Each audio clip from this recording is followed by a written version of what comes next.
চ্যানেলে প্রত্যেককে আরও একবার স্বাগত। আজকে আমি তোমাদের সাথে শেয়ার করছি আজকে করা কিছু প্রশ্ন, অর্থাৎ হচ্ছে 31 জুলাই 2023। দেখো, ক্যান্ডিডেট যখন ইন্টারভিউ রুমে প্রবেশ করেছিল তখন সে নমস্কার দিয়ে ঢোকার পরে তাকে বসতে বলা হয়েছে এবং তারপরে যে সমস্ত প্রশ্নগুলো করা হয়েছে প্রথমে আমি সেগুলো বলে দিচ্ছি, তারপরে সেগুলোর উত্তরগুলো আমি আলোচনা করার চেষ্টা করছি। যারা জানতে চাইছো তাদের ভিডিওটা হচ্ছে কেটে কেটে দেখলে হবে না, শিখতে পারবে না। একটু ধৈর্য সহকারে প্রথম থেকে শেষ পর্যন্ত দেখতে হবে, কারণ হচ্ছে এই প্রশ্নগুলো উত্তর ছাড়াও হতে পারে যে কথা বলতে বলতে আমি আরও নতুন কোনো প্রশ্নের উত্তর তোমাদের সঙ্গে শেয়ার করলাম বা অন্য কোনো গুরুত্বপূর্ণ বিষয় শেয়ার করলাম। তো ক্যান্ডিডেটের কোয়ালিফিকেশান জানতে চাওয়া হয়েছে।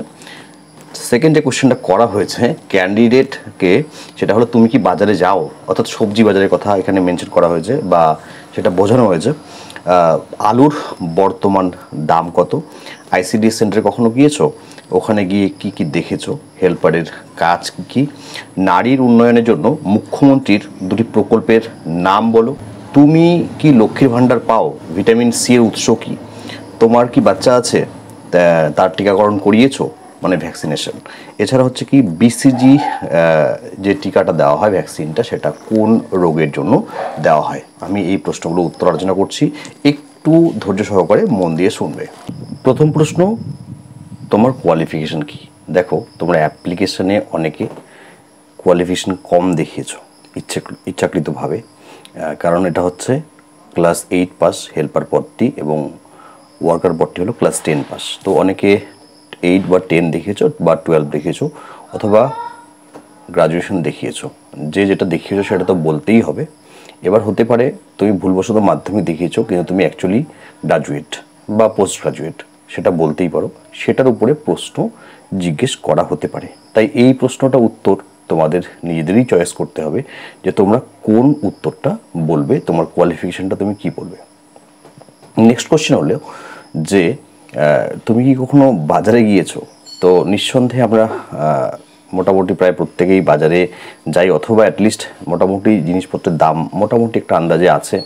আর এই মুহূর্তে আলুর দামটা জিজ্ঞেস করা হয়েছে কেননা আমরা জানি যে এই মুহূর্তে সমস্ত সবজির ভীষণ চড়া রেট চলছে সারা রাজ্য জুড়ে, এবং আলুর উপরে বলতে গেলে রাজ্য সরকারের কিছু বিধিনিষেধ এই মুহূর্তে আরোপ করা হয়েছে, যে একটা নির্দিষ্ট প্রাইস তারা ফিক্স করে দিয়েছে যে তার উপরে আলু বিক্রি করা যাবে না। তো আমি যতটুকু জানি যে এই মুহূর্তে আলুর যে প্রাইস, মার্কেট প্রাইস রয়েছে তা 25 থেকে 27 টাকার মতো হতে পারে, জায়গা বিশেষে এটা একটু কম বেশি হতে পারে। তো এই প্রশ্নটার উত্তর আশা করি তোমরা পারবে। এবার তাহলে অন্য সবজিগুলোর দাম কোনটার কত হবে সেটাও কিন্তু একটু জেনে নেবে, যেমন বেগুন কত হতে পারে, পটল কত হতে পারে, বিশেষ করে খিচুড়িতে যে সবজি বা ডাল ব্যবহার করা হয় যেমন মসুর ডালের দাম কত হতে পারে, বা অন্যান্য যা যাবতীয় আছে সেটার কিন্তু একটা আউটলাইন চেষ্টা করবে নিয়ে যাওয়ার। কখনো আইসিডিএস সেন্টারে গিয়েছো?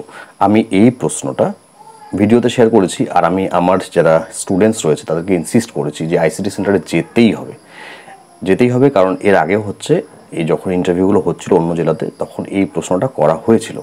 অ্যাকচুয়ালি কী হয়, আইসিডিএসের যে প্রশ্ন উত্তরগুলো সেটা কি হতে পারে মোটামুটি আমার একটা ধারণা আছে, কারণ আমি এর আগে 4টা জেলার ইন্টারভিউ অবজার্ভ করেছি, কোচিং দিয়েছি। তো সেক্ষেত্রে আমি কিন্তু সেই প্রশ্নগুলোই বারবার করে তাদের পড়তে বলেছি এবং তারা পড়েছে এবং প্রত্যেকে ভালো ইন্টারভিউ দিয়েছে। এবং যারা হচ্ছে তোমাদের মধ্যে ভিউয়ার্সদের মধ্যে যারা আমার কথাগুলো শুনেছো, ফলো করেছো, নিঃসন্দেহে তোমরাও কিন্তু ভালো ইন্টারভিউ দিয়েছো অথবা দেবে। তো আইসিডিএস সেন্টারে যাওয়াটা ভীষণ কম্পালসারি, মানে যেতেই হবে, যাওয়াটা কম্পালসারি। সেখানে কি হয় কাজ, ওয়ার্কার দিদি কী কাজ করেন, হেল্পার দিদি কী কাজ করেন, এটা প্র্যাকটিক্যালি দেখে আসতে হবে। এটা একটা প্র্যাকটিক্যালের মতো।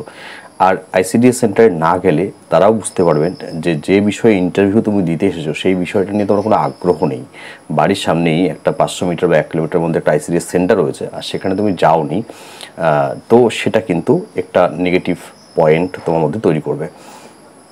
হেল্পারের কাজ কি, আমি এটা একটু তোমাদের সঙ্গে আলোচনাই করে দিচ্ছি আমার নোটস থেকে, ঠিক আছে। হেল্পারে কী কাজ করতে হয়, দেখো হেল্পারের কাজ শুধুমাত্র রান্না করা, এই ধারণাটা যদি তোমাদের মনে মধ্যে থাকে তাহলে সেই কাজটাকে অনেক ছোট করা হয়। তার আগে বলি যে তোমরা যারা এখনও কোচবিহার জেলার বিভিন্ন ব্লক যেমন সিতাই বা কোচবিহার 1-2 অথবা মেখলিগঞ্জ থেকে যারা ইন্টারভিউ দেবে কিন্তু এখনও পর্যন্ত ভালো করে পড়াশোনা শুরু করোনি, পড়াশোনা শুরু করো। যদি নোটস প্রয়োজন হয় তাহলে এখনও 150 টাকায় তোমরা নোটসগুলো পাচ্ছ, এবং আমার হোয়াটসঅ্যাপ গ্রুপে, ইন্টারভিউ সংক্রান্ত গ্রুপে তোমাদের অ্যাড করে নেব, যেখানে মানে সবসময় আলোচনা চলতেই থাকে ইন্টারভিউয়ের বিষয় নিয়ে। ক্যান্ডিডেটরা আলোচনা করে, মাঝে মধ্যে আমিও সেখানে পার্টিসিপেট করি এবং তাদের কীভাবে পড়তে হবে বা কোন প্রশ্নের উত্তর কী হবে সেটা খুঁজে দেওয়ার চেষ্টা করি।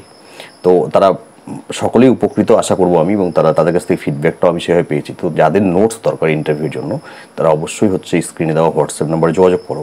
আর যে সমস্ত জেলায় হচ্ছে লিখিত পরীক্ষা হতে চলেছে, যেমন কোচবিহার জেলাতেই লিখিত পরীক্ষা হবে সেপ্টেম্বর মাসে, মাথাভাঙ্গা 1-2-3 যে যতগুলো সিডিপিও অফিস রয়েছে বা আইসিডিএস প্রজেক্ট রয়েছে সেগুলোতে, এছাড়া দিনহাটা, এছাড়া শীতলকুচিতে, এখানে কিন্তু নতুন করে নিয়োগ হচ্ছে এবং পরীক্ষার ডেট হচ্ছে সেপ্টেম্বর মাসে 7 তারিখ এবং 8 তারিখ। আর মালদাতে যে পরীক্ষা হবে, ওয়ার্কারের পরীক্ষা 22 তারিখ এবং হেল্পারের পরীক্ষা হচ্ছে 29 তারিখ সেপ্টেম্বর মাসের। তো যদি নোটস প্রয়োজন হয় লিখিত পরীক্ষার জন্য সিলেবাস অনুযায়ী, তাহলে 199 টাকায় নোটস পেয়ে যাচ্ছ। তোমরা আমাকে ডিরেক্ট হোয়াটসঅ্যাপে মেসেজ করো, সমস্ত নোটসগুলো পিডিএফ আকারেই হবে এবং সেটা সম্পূর্ণটা সিলেবাস অনুযায়ী হবে। যে বিষয়টা বলছিলাম যে হেল্পারের কাজ কী কী, প্রতিদিনের কাজকর্মে পরিচালনায় অঙ্গনওয়াড়ি কর্মীকে সাহায্য করা। দেখো হেল্পার শব্দটা থেকেই কিন্তু এর কাজটা অনেকটা চলে এসে আমরা বুঝতে পারছি। অঙ্গনওয়াড়ি কেন্দ্রকে পরিষ্কার পরিচ্ছন্ন রাখার দায়িত্ব হলো হেল্পারের। ছোট শিশুরা যখন প্রথম আইসিডিএস কেন্দ্রে আসতে শুরু করে তখন সহায়িকার দায়িত্ব হলো যতদিন না তারা একা এবং সময়মতো যাতায়াত করতে শেখে ততদিন তাদের কেন্দ্রে নিয়ে আসা। তো এটা বাস্তব পক্ষে কতটা সম্ভব সেটা আলাদা বিষয়, কিন্তু এটা তার কাজের মধ্যে পড়ে। অঙ্গনওয়াড়ি কর্মীর নির্দেশ অনুসারে পরিপূরক পুষ্টিকর খাবার তৈরি করা, বিতরণ করা। এই কাজে সহায়িকা যাতে ওই এলাকার মায়েদের, মহিলা দলের, স্বনির্ভর দলের মহিলাদের সাহায্য পান, সেজন্য অঙ্গনওয়াড়ি কর্মী ও সহায়িকা যৌথ উদ্যোগ নেবেন। খাওয়ার আগে ও পরে শিশুদের হাত পা পরিষ্কার জল ও সাবান দিয়ে ভালো করে ধুয়ে দেবেন অঙ্গনওয়াড়ি হেল্পার বা সহায়িকা। বসে খাওয়ার আগে শিশুদের বাসন পরিষ্কার জলে ধোয়া এবং খাবার বিতরণ করার দায়িত্ব সহায়িকার। যদিও ওয়ার্কার দিদিও এই সমস্ত কাজে হেল্প করে থাকেন। শিশুদের সময়মতো জল খাওয়ানো, এছাড়াও হচ্ছে তাদের যে সমস্ত সমস্যাগুলো হয় সেগুলো দেখা, এটাও কিন্তু হেল্পারের কাজের মধ্যেই আছে। অঙ্গনওয়াড়ি কর্মীর অনুপস্থিতিতে কেন্দ্রের কাজ পরিচালনার দায়িত্বে থাকবেন হচ্ছেন হেল্পার। তো যদি কোনোদিন ওয়ার্কার না আসে তাহলে হেল্পারকেই সমস্ত কাজগুলো করতে হবে। কেন্দ্রের আসবাব, প্রাক প্রাথমিক শিক্ষার উপকরণ, ওষুধপত্র, রেজিস্টার, খাতাপত্র, পরিপূরক পুষ্টিকর খাবার সামগ্রী এইসব ভালো করে মজুত রাখার ক্ষেত্রে অঙ্গনওয়াড়ি কর্মীকে সাহায্য করবেন হচ্ছে সহায়িকা দিদি বা হেল্পার দিদি।